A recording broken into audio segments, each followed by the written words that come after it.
संतप्त मानस शांत हों जिनके गुणों के गान में।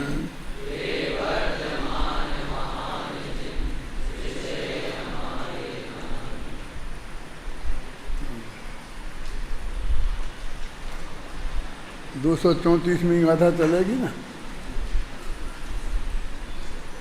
पढ़ो गाथा।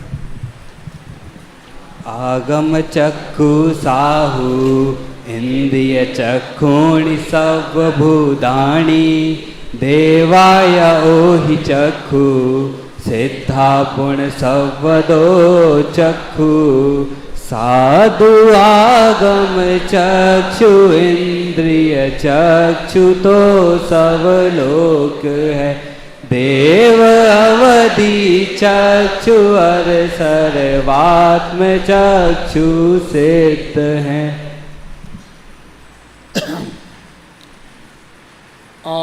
साधु आगम चक्षु, साधु आगम की आंख से देखते हैं। कहने का मतलब ये है कि बहुत से पदार्थ ऐसे हैं जो प्रत्यक्ष केवल ज्ञानी को ही दिखाई देते हैं, तो हम इस चमड़े की आँख से वो हमें दिखाई नहीं दे सकते हैं। इसलिए साधु लोग क्या, हम गृहस्थ लोग भी जो भी हम सदाचार का पालन करते हैं वो आगम चक्षु से करते हैं, आगम की मुख्यता से करते हैं। इस संदर्भ में मैं एक बात आपसे कहता हूँ, आजकल ये प्रवृत्ति बहुत चल गई है कि आप कहते हो आलू में अनंत जीव हैं, वे तो हमें कभी किसी ने देखे नहीं हैं, लेकिन दही तो जीवों का पिंड ही है। वैज्ञानिक कहते हैं ना कि उसे जमाते हैं तो जीवों का पिंड ही है, इसलिए दही आप खाते हो और आलू नहीं खाते हो। तो हमारा एक पहला जवाब तो यही है कि आगम चक्षु हैं हम। आगम में मर्यादा के दही को खाने का निषेध नहीं है और आलू के खाने का निषेध है, और तर्क वही दिया है कि उसमें अनंत जीव है। अब आप कहेंगे कि नहीं वो तो दही प्रत्यक्ष हो गया है, भगवान को क्या पता उनने क्या देखा था। उनने ये देखा था कि दूध को यदि गाय के स्तनों से निकालें तो वो अंतर मुहूर्त में यदि उसे गर्म कर लें तो उसकी 24 घंटे में याद हो जाती है। वो पानी है, पानी की जो मर्यादा है वही दूध की है, दूध में पानी ही है ना। तो वो जब तक गाय के स्तनों में रहता है तब तक वो अपनी एक मर्यादा में रहता है, और बाहर आए तो समझ लो उसमें जो पानी है वो अंतर मुहूर्त में अनछना हो जाएगा, फिर वो अनछने पानी का दोष हो जाएगा। तो उसके पहले हम प्रासुक कर लें, पानी को भी प्रासुक कर लेते हैं तो 24 घंटे उसकी म्याद हो जाती है कि उसमें ये बात जीवाणु नहीं पड़ते हैं, और 24 घंटे बाद फिर पड़ने लगते हैं। 24 घंटे के भीतर उस दूध को हमने जमा दिया, उससे नहीं दही के जामन से, चांदी के टुकड़े से या ऐसे किसी साधन से जिसमें जीवाणु नहीं थे, तो फिर वो 24 घंटे की मर्यादा के भीतर तक वो दूध की भी, दूध जैसी ही दही की भी मर्यादा हो गई। तो तब तक वो भक्ष है, तब तक उसमें अनंत जीव नहीं होते हैं। और फिर उसे हम मथ कर उसमें से मक्खन निकाल लें, और मक्खन को गर्म करके घी निकाल लें, जिसे हम 8 पहरा घी कहते हैं। 8 पहर माने 4 पहर दिन के और 4 पहर रात के, माने 24 घंटे के अंदर। और यदि वो घी निकाल लेते हैं तो वो घी फिर मर्यादा के ऊपर हो जाता है। तो इस मर्यादा में यदि हम ये पालन करते हैं तो वो बिल्कुल भक्ष है। ऐसा हम कह के कि नहीं हम तो वो भी आलू भी हैं और दही भी है, लेकिन सवाल हमारे कहने से क्या होता, हम तो छोड़ देंगे। बहुत से लोग हमारे भी अमेरिका में जाते हैं तो वो बैगन होते हैं ना, वो लोग कहते हैं तो वो छोड़ देते हैं। और ऐसे भी हैं कि भाई अमेरिका में छोड़ देते हैं, उनसे कौन माथा मारे, और हिंदुस्तान में आगे फिर खाने लगते हैं। नाम भी बता सकता हूँ, लेकिन बाम बताने से कोई फायदा नहीं। मेरा तर्क उसमें ये है, जब मैं उनसे कहा कि ऐसा तुम क्यों करते हो, कि साहब वहाँ पर अमेरिका में बहुत तकलीफ़ देते हैं ना गायों को, तो इसलिए हम वहाँ छोड़ देते हैं, और यहाँ तो तकलीफ़ देते नहीं हैं। अरे यहाँ भी तकलीफ़ देते हैं, यहाँ तो लौकी में भी इंजेक्शन लगाते हैं, गाय को भी धोने में इंजेक्शन लगाते हैं। कह रहे वो तर्क में हमको आगे पीछे नहीं पड़ना, हम तो आगम चक्षु है ना, तो आगम की ये मर्यादा है। इस मर्यादा में यदि हम दूध दही घी का सेवन करें तो कोई दिक्कत नहीं। फिर कहेंगे नहीं हम करेंगे नहीं, क्या दिक्कत है? सवाल इसका नहीं है कि तुम्हें तो कोई दिक्कत नहीं है, लेकिन दिक्कत ये है कि जिनवाणी में कहा है तो तुमने जिनवाणी पे अविश्वास प्रकट किया। सबसे पहला अपराध ये कि तुमने जिनवाणी पर अविश्वास प्रकट किया और जिनेंद्र पर अविश्वास प्रकट किया। वो जिनेंद्र की वाणी है। और फिर दूध तो अकेले गाय की थोड़ी है, अपनी माँ का दूध भी तो दूध ही है ना। फिर तुम गाय का नहीं पियो तो अपनी माँ का भी मत पियो। और तो सब तीर्थंकरों ने भी पिया। मेरा मतलब ये है कि हम उसकी इससे कह के कि हमको हम नहीं पिएंगे क्या फर्क पड़ता है, इससे काम नहीं चलेगा। हम आगम चक्षु नहीं रहे, फिर हम अपने उससे विवेक के निर्णय पर हमने उस बात को छोड़ दिया, समझ गए ना। इसलिए तुम्हें खाना के नहीं खाना, पीना के नहीं पीना, मत पियो, लेकिन तुम ये तर्क सही नहीं है तुम्हारा। अब दूसरा की तकलीफ ये है कि भाई हमको कहाँ ऐसा है, जब शहर में गायें रहती थीं और हम अपने आँख के सामने दोह के ले आते थे और फिर अंतर्मुहूर्त के भीतर लाते ही गर्म कर लेते थे और वो मर्यादा हमारी पल जाती थी। अब तो 40 किलोमीटर चली गई दूर, इक्की दुक्की कहीं होंगी, अब वो भी जाने वाली हैं। तो अभी वो अब हमको वैसा दूध मिल ही नहीं सकता, तो हम उसको अंतर्मुहूर्त में गर्म कर लें। तो हम क्या, तुम क्या करो तुम नहीं करो, आगम इसके लिए जिम्मेवार नहीं है। वो तो जो मर्यादा है और जिस विधि से मर्यादा है वो उसने बताई है। तुम पालन कर सकते हो तो करो, नहीं कर सकते हो तो नहीं करो। वहाँ तो कर सकता है ना, वो गाय से निकाल जो गौशाला वाला है वो तो कर सकता है ना, कि साहब उसका क्या भरोसा। अरे तुम 100-50 जैनी मिल जाओ कि हम तेरा इतना दूध एक साथ खरीदेंगे, लेकिन तुम उस दूध को तत्काल वहाँ गर्म कर और ऐसा करके ला, तो वो तो 100 दफ़े लाएगा। 1 रुपया ज़्यादा दो, बस खत्म, इससे ज़्यादा तो कुछ है नहीं ना। यदि तुम्हें चाहना है तो व्यवस्था मैंने हो सकती है, कहने का मतलब ये है। लेकिन हम आगम चक्षु से आगे हम नहीं बढ़ेंगे, हैं। तो सब हमें आलू में तो दिखते ही नहीं, लेकिन आगम में लिखा है ना, तो एक ही नहीं 4 हाथ ज़मीन देख के चलना। अब मैंने आपसे कहता हूँ कि आप वहाँ से पढ़िए इसे, तो आप नहीं पढ़ पाते हैं। इसका क्या मतलब है कि जीव इतने भी तो होते हैं जितने बड़े ये अक्षर हैं, तो वे हमें नहीं दिखेंगे, तो बेजीव तो मरेंगे ही नहीं हमारी। तो वे क्या करें? आगम में लिखा है ईरिया समझ पूर्वक चलो, 4 हाथ आगे ज़मीन देख के चलो, हम वो पालन करते हैं। अब 1 हाथ देख के, अब तो चक्षु तो इधर ही हैं जो ज़मीन से 4 हाथ ऊपर हैं, है ना, तो अशक्यानुष्ठान भी एक होता। तो उनने जो भी संभव था वो बता दिया कि 4 हाथ ज़मीन देख के चलो, इस तरह ये स्नान समिति को पालो, आहार में शुद्धि का इस तरह ध्यान रखो। यदि वो मन शुद्धि, वचन शुद्धि और काय शुद्धि बोल देता है दातार, तो तुम मान लो। कैसा हो, क्या भरोसा उसका। वो दुकान पर जाके 50 झूठ बोलता है और यहाँ उसे झूठ बोलने में क्या लगता है, क्या? अब वो कहते हैं तो पूरा हम क्या करें उसके लिए। हम तो एक मर्यादा है कि अपनी वो हमारी नर्मदा भक्ति पूर्वक दे रहा है, तो वो हमारी सारी क्रिया को जानता है और ये बोल रहा है उसका अर्थ क्या है। अब फिर भी वो झूठ बोलेगा तो बोलेगा, हमारे अशक्यानुष्ठान है, हमारी जो मर्यादा है हम उसका पालन करेंगे। इसी का नाम आगम चक्षु है। द्रव्य क्षय होते हैं, पदार्थ साथ होते हैं, आत्मा पर को जानता है कि नहीं जानता है, तो हम आगम से ही निर्णय तो करेंगे क्या? मेरे कहने का मतलब ये है कि उस साधु को क्षयोक्षम ज्ञान वालों को समझ लो आप। यहाँ चूँकि साधु का प्रकरण है तो वो साधु की बात करते हैं कि भाई आगम चक्षु है। फिर अंधे को तो कहीं कुछ दिखता नहीं, तो सबको कहीं मानेगा ही नहीं। आप समझिए ना, सारा जगत तो इंद्रिय चक्षु है, मैंने अपनी आँख से देखा, ऐसा करके बोलता है जैसे इसे अपने आँख में ही सब कुछ ताकत है कि हमें तो नहीं दिखे, तो तू चश्मा लगवा, तो ये नहीं देखे तो तेरी आँख खराब होगी, है ना।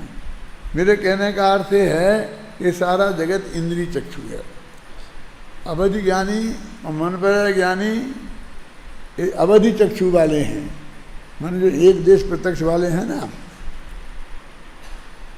अवधि ज्ञान के अनंत तदनंत भागे मना परे ऐसे होता है ना, उन सबको एक अवधि चक्षु में ले लिया, तो वो तो पुद्गल को ही देखता है। हमें पुद्गल से ज़्यादा प्रयोजन नहीं है, ख्याल में आया ना। इसलिए और सर्वता चक्षु अनंत भगवान है। अब हमको बीच में अवधि चक्षु और मन पे ज्ञान चक्षु से कोई लेना देना नहीं है। कोई आदमी अवधि चक्षु और मन पे चक्षु ना बने, समझे ना, मने अवधि, तो भी उसे मोक्ष हो सकता है और अनंत सुख हो सकता है। जैसा अपन बताते हैं ना कि आचार्य और उपाध्याय नहीं बने तो भी मोक्ष जा सकते हैं, तो वो हमारे लिए उपयोगी नहीं रहे। अब हमें सर्वता चक्षु बनना है, मैंने केवल ज्ञान हमें प्राप्त करना है, तो एकदम सब प्रत्यक्ष स्वपर सब दिखाई दे, है ना। और हमारे पास इंद्रिय चक्षु है, इंद्रिय चक्षु माने क्षयोक्षम ज्ञान है। तो जो हमको भी इस इंद्रिय चक्षु से ही अपना सारा काम करना है, तो हमारे लिए आगम है, हम आगम को मुख्य बना लें बस। इंद्रिय चक्षु में ऐसे अपनी आँख से देख करके उसी पे नहीं रहें, आँख से आगम देखें, और आगम में जो बात लिखे उसे हम प्रमाण मान के चलें। वो व्यर्थ की बहस करने से कोई फायदा नहीं। देखो, 3 अनुयोग तो बहस उसमें की ही नहीं जा सकती, करना ही नहीं चाहिए। और आगे कहूँ तो कहीं की नहीं गई है, जो करता है वो ओवरवाइज है। कहानी न्याय शास्त्र में जितनी चर्चा है, वो आलू में अनंत जीव है कि नहीं, इस पर कोई बात करता है? कौन सी प्रकृति का उदय कहाँ होता है, कहाँ सत्य होता है, कहाँ विच्छुत्ति होती है, इस पर कोई बात करता है? नहीं करता है ना। वो सब तत्व ज्ञान पर बात करते हैं, अनेकांत साधवाद पर बात करते हैं। माना जो द्रव्यान योग का विषय है उस पर ही बात करते हैं, और वो कहते हैं उसी को सही जानना से हमारा सम्यक ज्ञान सम्यक चारित्र होता है। हमें जो बाह्य सम्यक चारित्र पालना होगा, जैसे हम बाह्य व्यवहार चारित्र कहते हैं, वो तो आगम के आधार से हम पालेंगे, उससे हमारा सारा काम हो जाएगा। कि जीवों की रक्षा करना मुनिराजों का काम है क्या नहीं? कहाँ है ना। इसीलिए तो ईडिया समिति पूर्वक चलते हैं, इसीलिए ऐसा समिति पालते हैं, आदान निक्षेपण समिति पालते हैं, प्रतिष्ठापना समिति पालते हैं। भाषा समिति का तो बोलने से संबंध है, ख्याल में है ना। लेकिन वो ये कहते हैं कि तुम्हें अपनी डेढ़ अकल मत लगाना, शास्त्र में जो मर्यादाएं बताई हैं उसके अनुसार अपना जीवन रखो, तो जितना अधिक बचा जा सकेगा उतने अधिक तुम बच जाओगे और उतने से काम होगा। चौथे काल के मुनिराज भी उतने से ही फिर वो आत्मा में चले गए और मोक्ष चले गए हैं। तो साधु आगम चक्षु है, ऐसा कह कर वो उन्हें आगम का अभ्यास करना चाहिए, ये कह रहे हैं। शास्त्र स्वाध्याय करना चाहिए।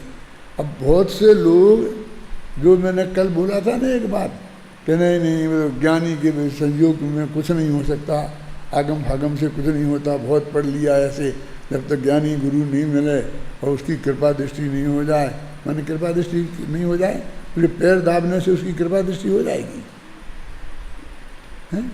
उसकी यदि सेवा करने से कृपा दृष्टि हो गई, है ना। तो हमने एक दिन बताया था ना कि गुरु का भी बहुत अधिक महत्व है, कम महत्व नहीं है। क्यों कि शास्त्र तो हमको कहाँ उपलब्ध हैं, शास्त्र तो 24 घंटे उपलब्ध हैं, लेकिन गुरु तो बहुत रेयर उपलब्ध हैं और उनमें विवाद है। फिर हम कहेंगे सुक्तो यदि सर्वज्ञो कपलो नेति का प्रमा, कपलो यदि सर्वज्ञो सुक्तो नेति ना प्रमा। मैं कहता हूँ मैं समदृष्टि हूँ, तुम कहते मैं समदृष्टि। फिर वही कहेंगे तुम समदृष्टि हो तो मैं क्यों नहीं हूँ, मैं समदृष्टि हूँ तो तुम क्यों नहीं हो, और दोनों समदृष्टि हैं तो दोनों में मतभेद क्यों है। मतभेदा कथम तयो, वो अपना तर्क है ना। तो ऐसे हम नहीं चलेगा, वो तो विवाद में ही पड़ जाएंगे।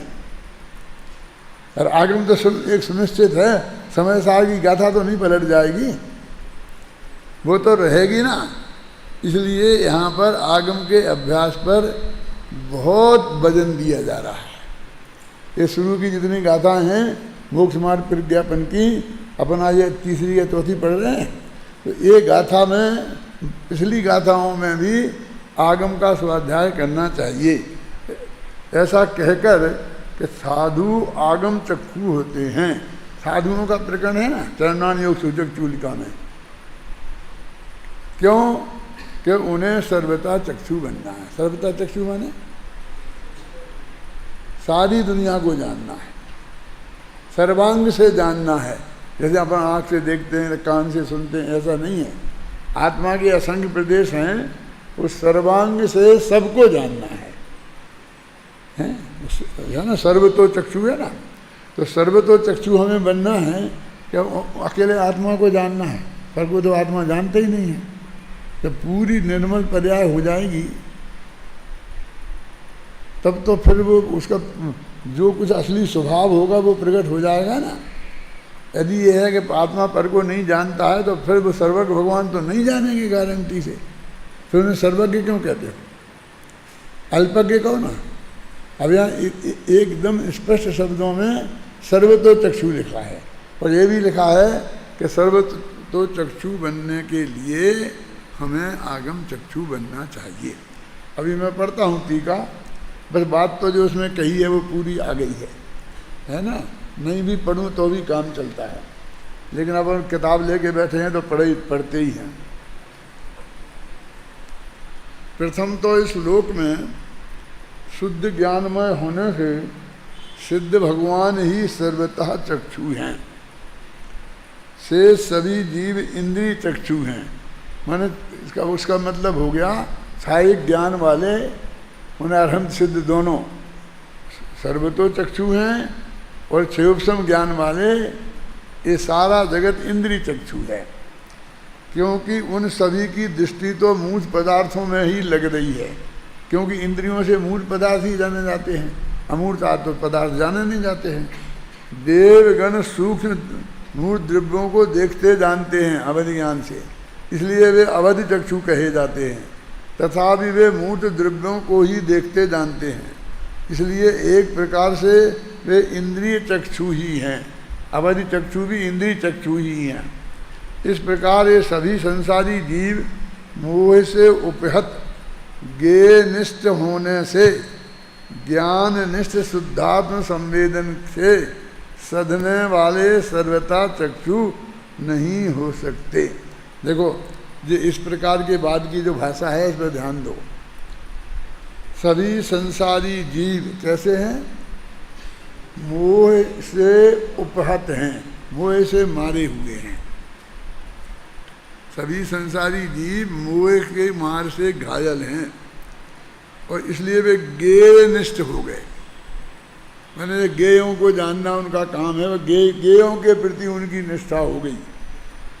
होने से ज्ञान निष्ठ जो शुद्धात्म संवेदन है, आत्मा का अनुभव, आत्मा का ज्ञान निष्ठ होंगे तब होगा। उसे सदने वाले सर्वथा चक्षु नहीं हो सकते। जिनकी ज्ञेयों में निष्ठा है, हो शांत ज्ञेय निष्ठा मेरी चर्चित हैं। ये गेय निष्ठा का मतलब समझे ना, यहाँ पर गेय निष्ठा का निषेध किया ना, भाई मुझे गेयों को जानना है, गेयों को जानना है, तो जान लेना ना, लेकिन इतना गेयों के जानने के प्रति इतना वो उसके प्रति निष्ठ क्यों हो रहा है, समझे ना।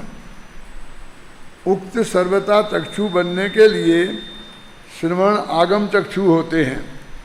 ज्ञान में गेयों के ज्ञात होने से ज्ञान और गेयों में जो सम्मिलन हुआ उसके कारण यद्यपि उनमें भेद करना सहज नहीं है।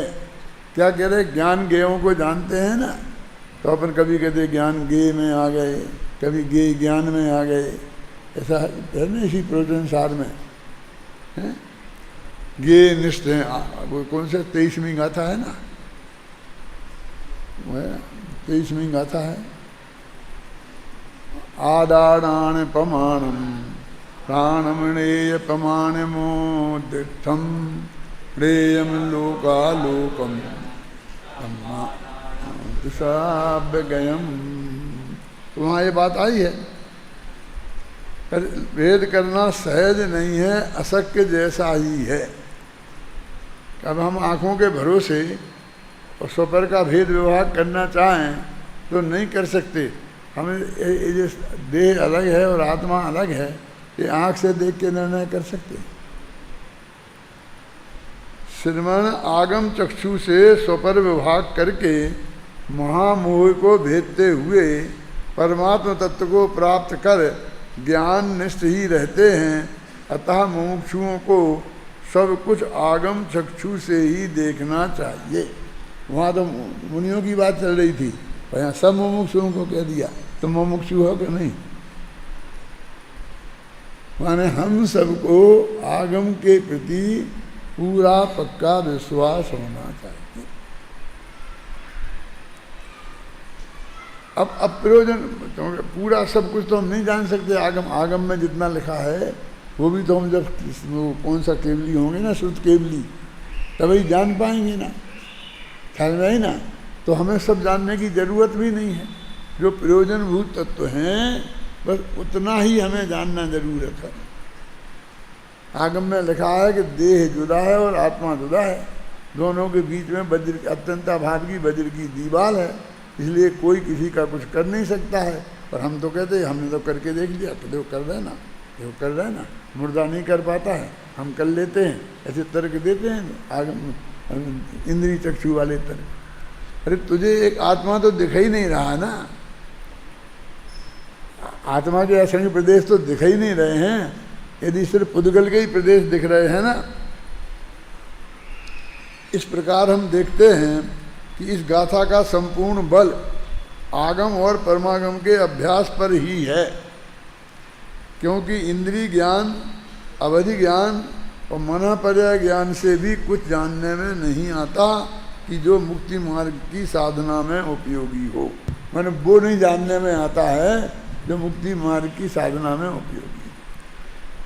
जो लोग कहते हैं ना कि आत्मा पर को जानता ही नहीं है, तो उनके लिए तो अवधि ज्ञान तो कुछ रहा ही नहीं है, क्योंकि अवधि ज्ञान का जानना तो पुद्गल को ही जानना है। क्यों? पर तो पुद्गल स्पष्ट रूप से पर है, और मनःपर्यय ज्ञान भी दूसरे के मन की बात को ही जानता है, तो वो भी ज्ञान नहीं रहा, यानी उनकी बुद्धि चलती ही नहीं। क्या बात है, इतना आगम प्रमाण है, इतने कदम कदम पर हैं, और इतना तर्क और युक्तियों का बल है उसके साथ में, तो उस पर भी तो उन्हें पट्टी करते हैं। अवधि ज्ञान मन पर ज्ञान का क्या होगा? और फिर मति श्रुतयोर निबंधो द्रव्येषु असर पर्याय, उसी सभी द्रव्यों को जानता है, लेकिन उनकी कुछ पर्यायों को जानता है ना। तो वहाँ सभी पर्यायों को ना, सब द्रव्यों की कुछ पर्यायों को जानता है, तो सब द्रव्यों को जानने की बात तो उसमें भी आ गई ना। तो अब इन सब ज्ञान ये विषय लिखे हुए हैं क्लियर सब। अब तत्वासूत पढ़ा क्या नहीं पढ़ा यही पता नहीं चलता है। तात्पर्य यह है बहिर्मुखी इंद्रिय ज्ञान तो आत्महितकारी है ही नहीं। अवधि ज्ञान और मनपर्यय ज्ञान की भी यही स्थिति है, क्योंकि वे भी बहिर्मुखी हैं। मात्र पुद्गल को ही देखते जानते हैं। भाग्य की बात है कि हम गृहस्थों को मन पर ज्ञान नहीं होता, और उन छठवें गुणस्थान वाले मुनि राजों के ऊपर ही होता है, और उन्हें कोई दूसरे के मन की बात जानने में कोई रस नहीं है। तो कभी कभी तो ऐसा होता है कि सारी जिंदगी वो मन पर ज्ञान उन्हें रहता है और वे उसका उपयोग ही नहीं करते, क्योंकि जरूरत है उन्हें मन की बात जानने की क्या है। कहने नहीं आहार में कुछ आए तब तो जान लेंगे कि इसके मन में क्या है, तो एक दिन आहार भी नहीं कर पाएंगे। क्यों है? ये महाराज इधर तो आए नहीं, उधर चले गए, इधर लखपतियों का घर देखते हैं, वहाँ माल मसाला मिलेगा, हमारे यहाँ क्या मिलेगा। अब तुम क्या सोच रहे हो, और उनके मन पर ज्ञान में उपयोग करें तो ये बात आ जाएगी, तो तुम्हारे यहाँ आहार कैसे करें? ये उसका उपयोग करते ही नहीं हैं।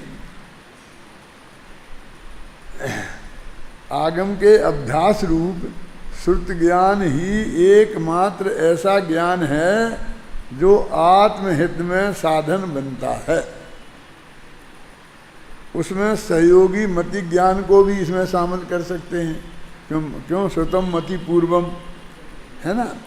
भले ही ये दोनों ज्ञान परोक्ष ज्ञान हों, तुम वही तो परोक्ष हैं, वो प्रत्यक्ष हैं। अब वो कैसे ही हों, लेकिन हमारे काम के तो यही है ना। हमारा बेटा काना है, काला है, कलूटा है, 3rd डिवीज़न पास होता है, लेकिन हमारा बुढ़ापे में तो वही काम आएगा ना, है। दूसरे का बेटा गोरा भूरा बहुत बढ़िया है, फर्स्ट क्लास फर्स्ट आता है, वो हमारे क्या काम का। जो हमारे पास है उपलब्ध, हमारे काम तो वही आएगा ना, पर है उपयोगी क्या। भले ही दोनों ज्ञान परोक्ष ज्ञान हों, पर हैं उपयोगी। पर प्रत्यक्ष ज्ञान होने पर भी अवधि ज्ञान और मनापर्य ज्ञान उपयोगी नहीं, क्योंकि वे मात्र पुद्गल को ही जानते हैं, सबको नहीं। जबकि मतिश्रुत ज्ञान का विषय सभी पदार्थ हैं। अब जो मात्र पुद्गल को ही जानते हैं, तो ऐसा हो गया ना, मात्र पर को ही जानते हैं। तो ऐसे कथन तो मिलेंगे कि मात्र पर को ही जानते हैं, लेकिन ऐसा एक कथन निकाल के बताओ कि जो अकेला आत्मा को ही जानते हैं। क्योंकि जो आत्मा को जानते हैं वो पर को तो जानता ही है। जो पर को जाने वो आत्मा को जाने, वो नहीं जाने, ऐसा हो सकता है। अवधि ज्ञान और मन पर है ज्ञान। लेकिन जो मति ज्ञान और शुद्ध ज्ञान आत्मा को जानते हैं, वो केवल ज्ञान आत्मा को जानते हैं, वो पर को भी जानते हैं, है ना। उल्टा नियम तो हो सकता है, लेकिन ऐसा नियम नहीं हो सकता है। हाँ, एक प्रश्न अवश्य हो सकता है कि सिद्धों के समान अरहंत भगवान भी तो सर्वथा चक्षु ही हैं। हाँ हैं, अवश्य हैं, क्योंकि वे भी अतीन्द्रिय ज्ञानी केवल ज्ञानी हैं। उन्हें यहाँ सिद्धों में ही शामिल समझना चाहिए। कोई विवाद नहीं, कोई झगड़ा नहीं, कोई बात नहीं, तर्क वितर्क, ठीक है। कि नहीं बोला तो नहीं बोला, तुम शामिल कर लो। टीका में यही तो किया जाता है।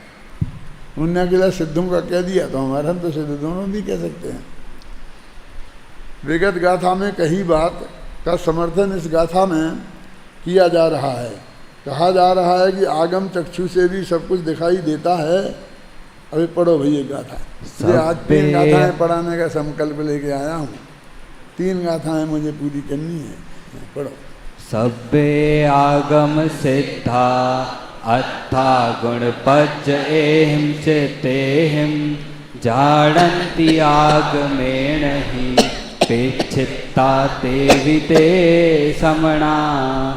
जिन आगमों से सिद्ध हो सब अर्थ गुण पर्यय सहित। जिन आगमों से ही श्रवण जन सान कर साधें सहित। सीधा सच्चा अर्थ है कि सारे जैन आगमों में से सभी पदार्थ अपने गुण पर्यायों के साथ जाने जाते हैं। माने द्रव्य भी जानने में आते हैं, गुण भी जानने में आते हैं, और पर्याय भी जानने में आती हैं। यदि फिर केवल ज्ञान में इसमें अंतर क्या रहा? उनसे भी यही सब जानते हैं कि वे सबको जानते हैं और ये कुछ को जानते हैं। तो ये सबको नहीं जानते ना, तो फिर किसी को छोड़ देते होंगे कि नहीं, जानते तो सबको ही हैं, सभी द्रव्यों को, लेकिन उनकी कुछ पर्यायों को जानते हैं और कुछ पर्यायों को नहीं जानते हैं। इसको नहीं जानना सबको नहीं जानना बोलते हैं। मतलब 6 द्रव्यों को जाना, क्योंकि आप नहीं तो नहीं जाना, तो मैं बताओ अपने पास तो 2 ही ज्ञान है ना, तो 6 द्रव्य होते हैं, ये लाए कहाँ से? तो पहले दिन पाठशाला में बच्चा आता है, उसे द्रव्य 6 होते हैं, पढ़ा देते हैं, तो वहीं से बात खत्म हो जाए।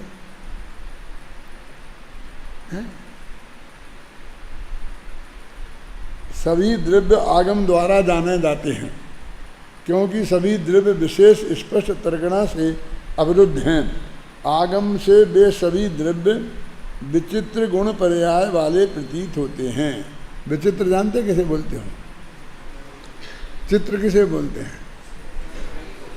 देखो, एक रंग होता है और चित्र बनाना हो तो रंग नहीं, तो चित्र नहीं बन सकता, तो कम से कम 2 चाहिए। तो हम जब ये कहें तो वो एक आदमी लाया, पेंसिल लेके पेन लेके आया और कागज़ पे उसने फटाफट गांधी जी का फोटो बना दिया। ये बना है ना एक ही रंग में, देख रहे हैं ना? तो कैसे नहीं बनता एक रंग से चित्र? कि 2 रंग हो गए ना इसमें, एक ये कागज़ का रंग और एक ये उसका रंग, तो कम से कम 2 रंग होना चाहिए। तो अब 2 हों, 3 हों, 4 हों, 5 हों, 6 हों, कितना ही हो, तो उनको बोलते हैं विचित्र। चित्र माने 2 और विचित्र माने विशेष प्रकार के अनेक, है ना?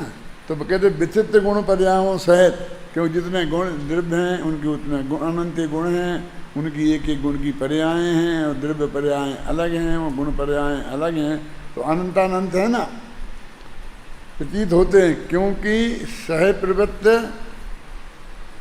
और कर्म प्रवृत्त अनेक धर्मों में व्यापक अनेकांतमय होने से आगम को प्रमाणिकता प्राप्त है। अब सह प्रवृत्त और कर्म प्रवृत्त क्या है? ये गुण जो हैं हर पदार्थ में एक साथ रहते हैं। ज्ञान है तो दर्शन है, सुख है, वीर है, इसलिए इन्हें सह प्रवृत्त बोलते हैं। और पर्यायें किन से होती हैं, है ना?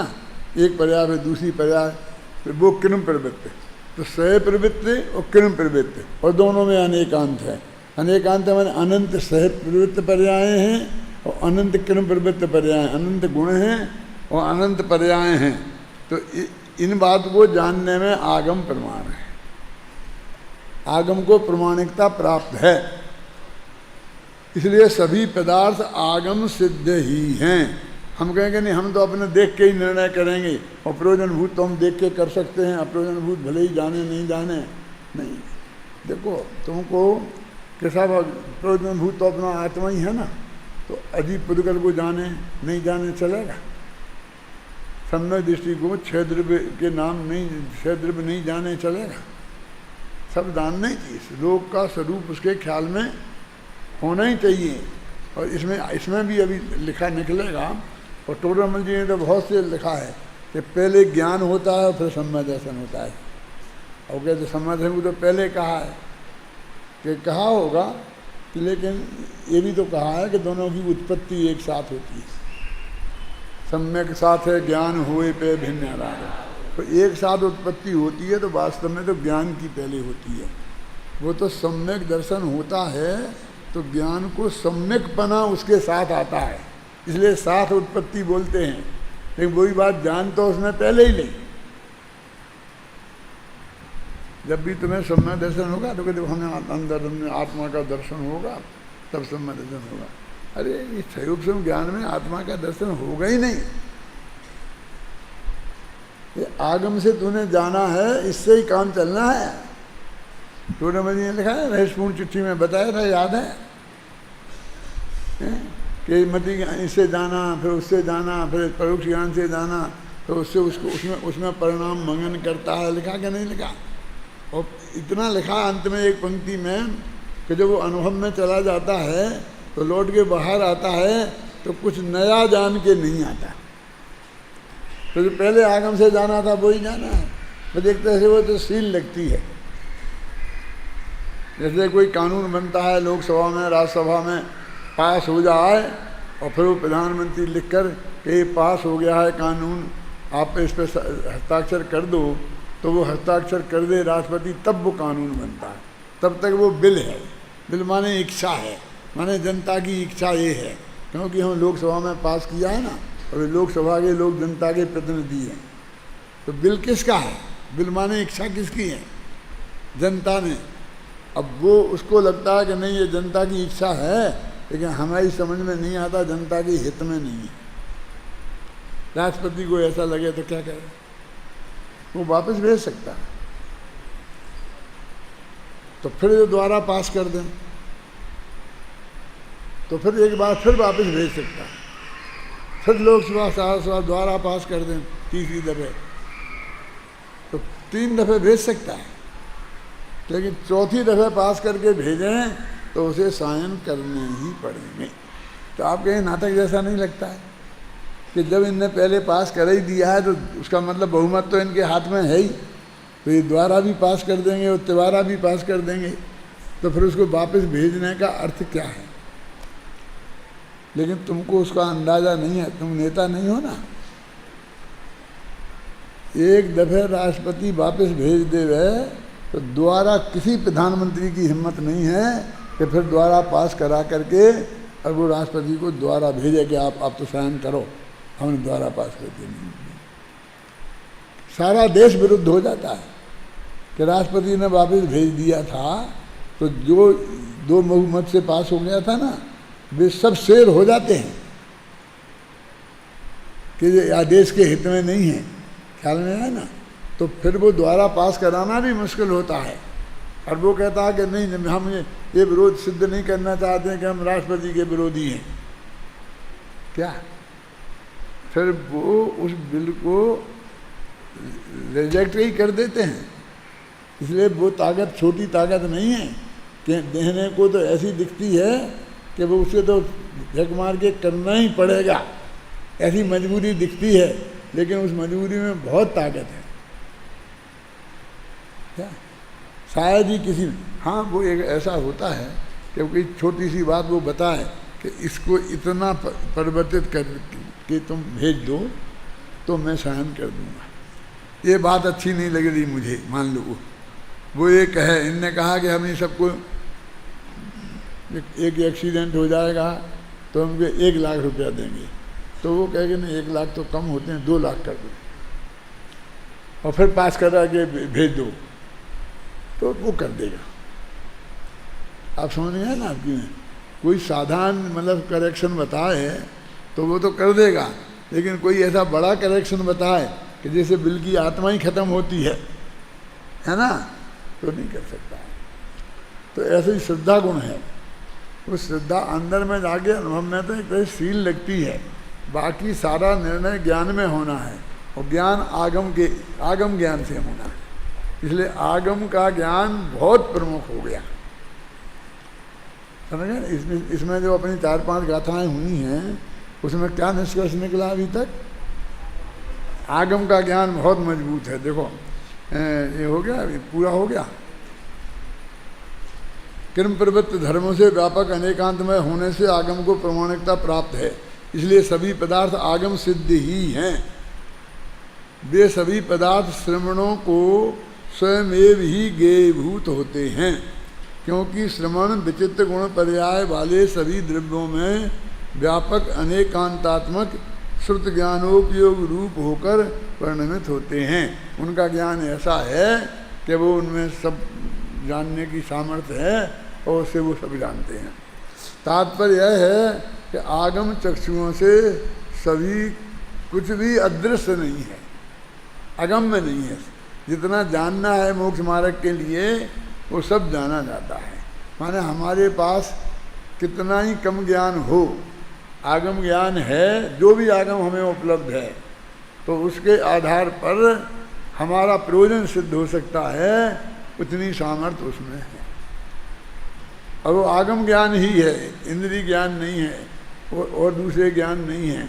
इसलिए आगम का स्वाध्याय अत्यंत आवश्यक है, समझे ना?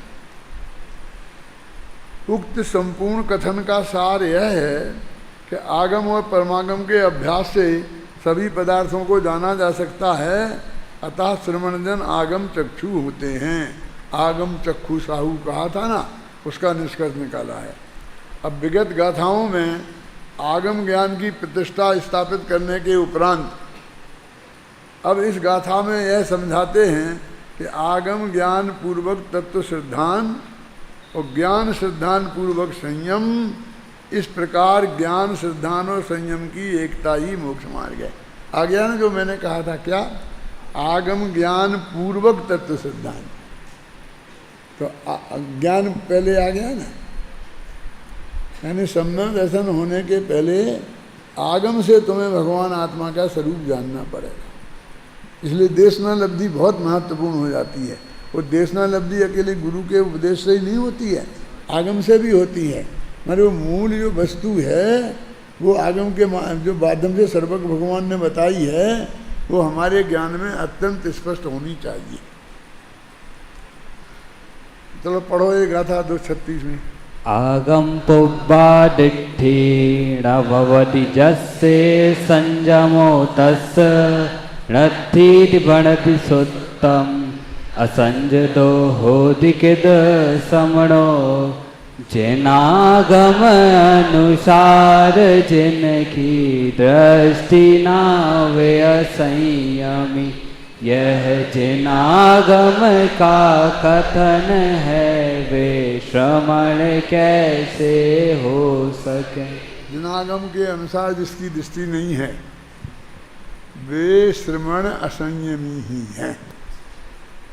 यदि आगम के अनुसार वो नहीं मानता है तो वो श्रवण असंयमी है, उसको हम संयमी नहीं मान सकते हैं।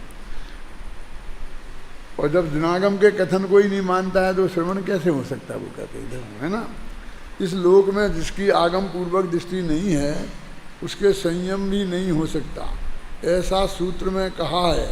तथा जो असंयत हैं वह श्रवण कैसे हो सकता है। अब देखो कितनी बड़ी बात है आत्मा के कल्याण के लिए। समाज में तो झगड़ा हो जाएगा, क्यों कि आप कहोगे ये आगम में लिखा है और ये महाराज ये नहीं मानते, तो ये महाराज नहीं है, कौन समाज मानेगी? इन्हें कपड़े पहना दो, मानेगा कोई? क्यों? अभी तो इतने बड़े बड़े पाप चलते हैं वो तब भी नहीं कोई पहना पाता है। तो हम कहेंगे एक आगम में नहीं, वो कहेंगे आगम में यही है, एक आगम में यही लगे, इसका ये अर्थ नहीं, उसका वो अर्थ है। क्या करोगे? दोनों प्रति करोगे, झगड़ा हो जाएगा। मेरा मतलब समझ गए ना। लेकिन तुम हमारे निर्णय करने के लिए तो हम स्वतंत्र हैं, और हमें हमारा ही निर्णय हमारे काम आएगा ना। हमें सच्चे मार्ग पर चलना है तो हम तो समझ सकते हैं ना कि इनकी दृष्टि आगम के अनुकूल नहीं है। हमने उनको मुनिराज क्यों माना? इसलिए माना ना कि आगम में हमारे मुनिराज ऐसे होते हैं, ये लिखा है। अब जैसा आगम में लिखा है होते हैं वैसे नहीं हैं, तो जिस हिस्से हमने माना था उसी हिसाब से हम नहीं मानेंगे। न्यायगत तो बात ये है ना पूरी बिल्कुल, लेकिन है तो यहाँ तो ऐसा चलता है ना कि उन्होंने कहा कि साहब इनको ज़रा समझा दो, पंडित जी को ये बात समझा दो कि वो ऐसा नहीं बोलें, बस ये बोलें कि सब ठीक है।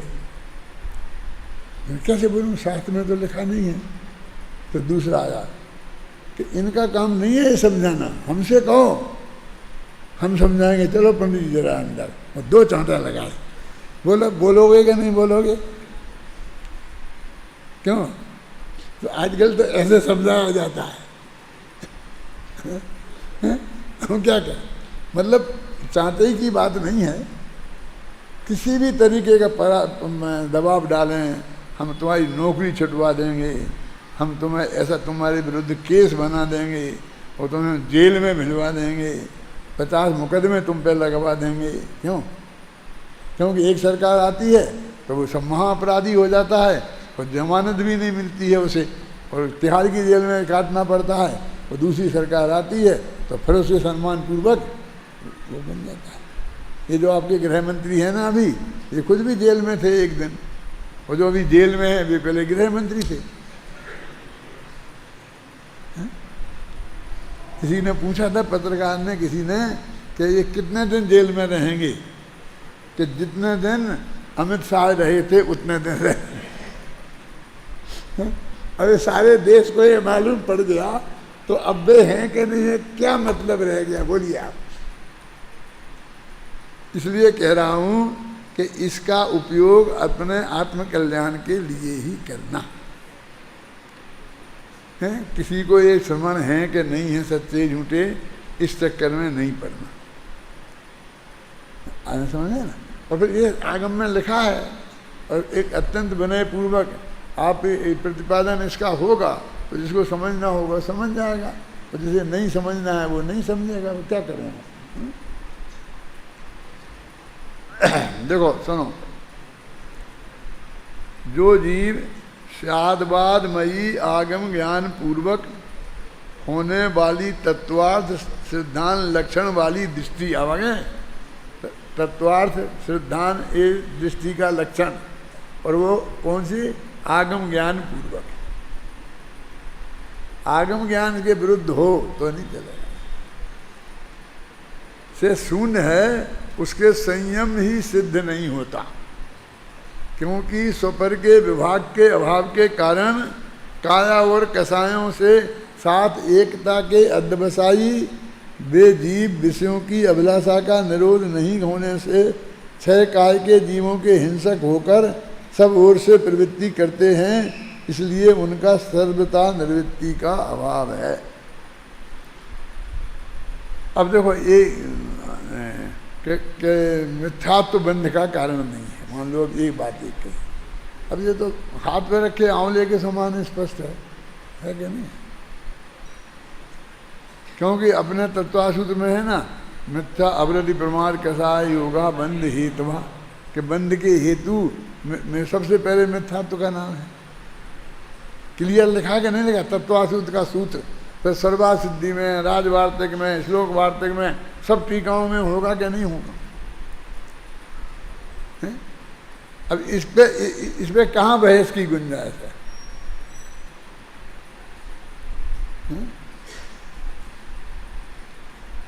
लेकिन अभी ऐसा हुआ कि 5, 7, 10 विद्वानों को चुन करके बुलवाया किसी ने,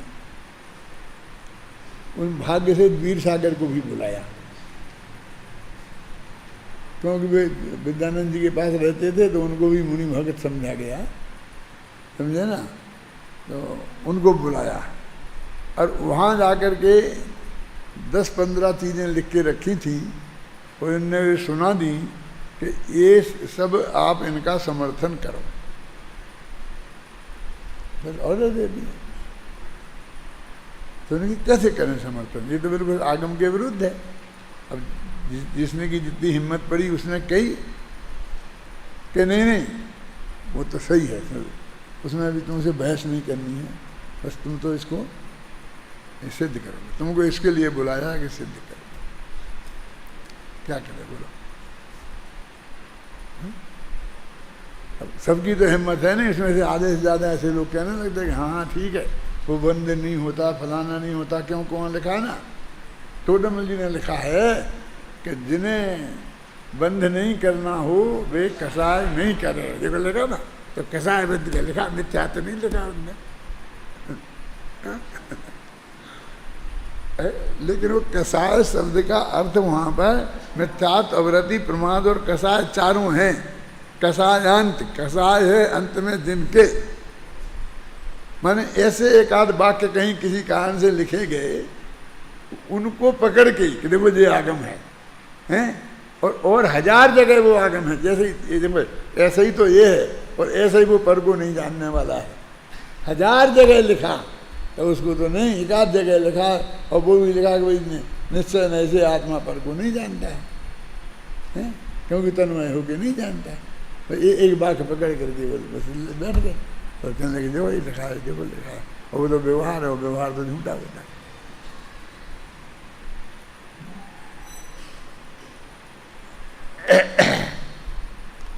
शांति जी, इसी का प्रयोग महेंद्र कुमार न्यायाचार्य ने रामजी भाई के सामने किया था, आपको पता नहीं होगा। अब बहुत पुरानी बात है। वो महेंद्र कुमार न्यायाचार्य को स्वर्गवास हुए ही बहुत हो गए। तो जब मैं अशोकनगर में था, यहाँ भी नहीं आया था, 60 साल पुरानी बात होगी कम से कम, ललितपुर में चर्चा हुई थी, हैं?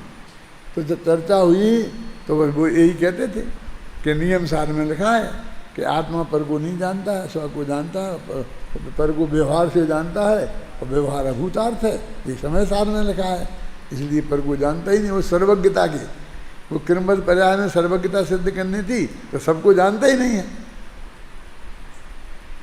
तो ये फिर ये सारी चीज़ें खत्म हो गई।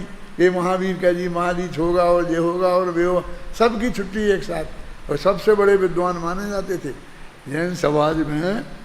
सबसे पहले PhD पंडितों में वो थे। यूनिवर्सिटी में प्रोफेसर सबसे पहले वे बने बनारस यूनिवर्सिटी में, और हमारे तो रिश्तेदार थे। क्या ये जो मेरे ससुर थे ना, उनकी सग्गी बुआ के लड़के थे, तो भाई हो गए ना उनके। मैं कैसे मान सकता था। और तुम लोग पढ़ते होगे वह किताब जैन दर्शन महेंद्र कुमार न्यायाचार्य की, पढ़ी होगी, तुम्हारे कोर्स में होगी। नहीं है, अब है नहीं, पहले तो थी, अब हट गई होगी। तो ये समझ लो अब क्या करें, हैं? तो आगम का कहाँ पढ़ रहे थे, जो साधवाद मई आगम उसके संयम सिद्ध नहीं होता, क्योंकि सुपर के विभाग के अभाव के कारण काया और कषायों के साथ एकता का अध्यवसायी वे जीव विषयों की अभिलाषा का निरोध नहीं होने से क्षय काय के जीवों के हिंसक होकर सब ओर से प्रवृत्ति करते हैं, इसलिए उनके सर्वथा निवृत्ति का अभाव है। तात्पर्य यह है कि उनके किसी भी ओर से किंचित मात्र भी निवृत्ति नहीं है। दूसरे एक तर्क और दूसरा तर्क परमात्म ज्ञान, ये तो परात्म ज्ञान क्या था, ये परमात्म ज्ञान के अभाव के कारण ज्ञेयों को क्रमशः जानने वाली निरर्गल ज्ञप्ति होने से ज्ञान रूप आत्म तत्व में एकाग्रता की प्रवृत्ति का अभाव है। इस कारण उनके संयम सिद्ध नहीं होता। इस प्रकार जिनका दूसरा नाम मोक्ष मार्ग है, ऐसा सुनिश्चित एकाग्र परिणति रूप श्रावण ही सिद्ध नहीं होता। इससे यह नियम सिद्ध होता है कि आगम ज्ञान, तत्वार्थ सिद्धांत और संयम, इन तीनों की एकता ही मोक्ष मार्ग है। अभी इसमें तो क्या है, संवर्धन ज्ञान चारित्र की एकता मोक्ष मार्ग है, तत्वासूत्र का पहला सूत्र है, यही तो सिद्ध किया है। अब आचार्य जैसे ने जो लिखा है वो भी पढ़ लेते हैं। दोष रहित अपना आत्मा ही उपादेय है, ऐसी रुचि रूप सम्यक जैसे नहीं है। देखो देखा ना, पर द्रव्यंते भिन्न आप में रुचि सम्यक, ये यहाँ है ना रुचि शब्द का प्रयोग। वह परमागम के बल से ज्ञान रूप आत्मा को स्पष्ट जानता हुआ भी सम्यक दृष्टि नहीं है, ज्ञानी भी नहीं है। इस प्रकार इन दोनों के अभाव में पंचेंद्रियों की इच्छा और सटकाय के जीवों की घात की निवृत्ति होने पर भी वह संयत नहीं है। ऐसा लिखकर वे अंत में निष्कर्ष इस प्रकार प्रस्तुत करते हैं कि इससे यह निश्चित हुआ कि परमागम का ज्ञान, तत्वार्थ सिद्धांत और संयतपना, इन तीनों का युगपदपना एक साथ होना ही मुक्ति का मार्ग है। उक्त गाथा का सार मात्र इतना ही है, देखो, कि जिस श्रमण को साधवादमयी आगम के अभ्यास और आत्मानुभूत पूर्वक आत्मज्ञान नहीं है, वह श्रमण भले ही जनागमानुसार आचरण करे, वृतादिक का पालन करे, उपवास आदि तपस्रण करे, तथापि उसके संयम होना संभव नहीं है, सम्यक चारित्र होना संभव नहीं है, और इन तीनों की एकता बिना मोक्ष मार्ग नहीं हो सकता। अतः उक्त श्रवण के मोक्ष मार्ग भी नहीं है, इस कारण इनके श्रावण्य भी नहीं है। हो गया। अब अगली गाथा कल चलाएंगे। कौन 237वीं।